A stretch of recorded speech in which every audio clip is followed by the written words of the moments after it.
Coki Pardede ditangkap, banyak yang menduga gara-gara tampil kontennya. Denny Sumargo bereaksi.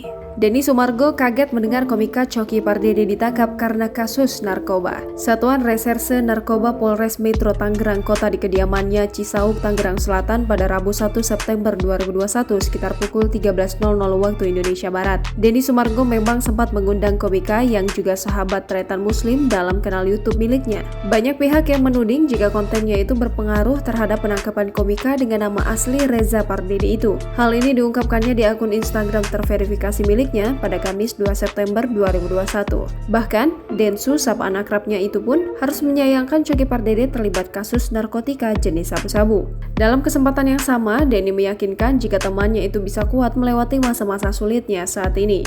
Sebagai informasi, komika Coki Pardede ditangkap Satuan Reserse Narkoba Polres Metro Tangerang Kota di kediamannya Cisauk, Tangerang Selatan pada Rabu 1 September 2021. Kabar ditangkapnya Coki Pardede dibenarkan oleh Kabid Humas Polda Metro Jaya, Kombes Pol Yusri Yunus, yang menyebut Coki Pardede diamankan Polres Tangerang Kota.